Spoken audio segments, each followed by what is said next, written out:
Cheryl Modis, and I'm here today to give you instructions for how to pack for Haiti. It's a great thing that we're going to be doing, and what I find is that most people overpack. So let's talk first about what to wear. Sleeveless is fine. Most people wear t-shirts. That's fine also. Shorts are fine. We just want to make sure that it's nothing revealing. For example, nothing low cut, nothing too short, whether it's a dress or shorts. Minimalist on the jewelry. If you have a very nice wedding ring, you need to leave it at home. It will draw unwanted attention. Also, just keep in mind that the less you take, the better. I'm going to show you how I pack. I roll up my 5-6 dresses for the trip and put them in one of these zippered type of containers. It helps keep the space tight. And then I have my underwear and my nightgown, and always take some sandals to wear at nighttime when you're walking around the compound on the tile floors, because they are not necessarily clean. So that's my second pouch. Then I take one bag of my dry items for cosmetics like a comb, etc. I highly recommend you take some body powder. It really helps because of the heat. I also keep with me at all times some facial wipes. We sometimes have had the situation where we don't have showers at night, so this is a lifesaver to just wipe off and keep fresh. I keep that in my backpack.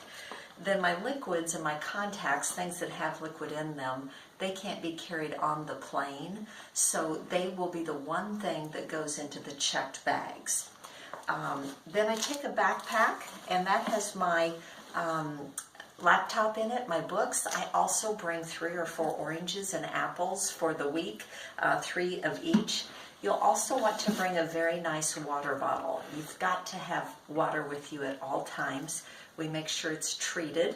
And then we found that these are lifesavers, just Tupperware containers, because you'll be able to take a sandwich with you or snacks with you, and also bring snacks for yourself.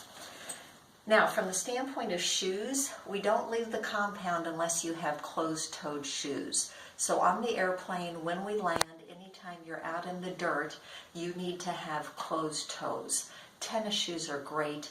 These are what I wear. And they're kind of a hiking shoe, and they just are very, very strong and protective. We can't wear sandals because the organisms that we have in Haiti are much different than what we're used to. So if you get a stubbed toe or a stick run into your foot, it could be very, very serious. The people who live there are used to those organisms, but those of us who are visiting are not used to them. So that's how we get everything in here. We have scales that I'll take to weigh your bags. You'll notice I've got lots of space here. I fill this space up with supplies for the school that we support. So you'll have this to carry, and then also a backpack. Then I'm going to show you the suitcases here.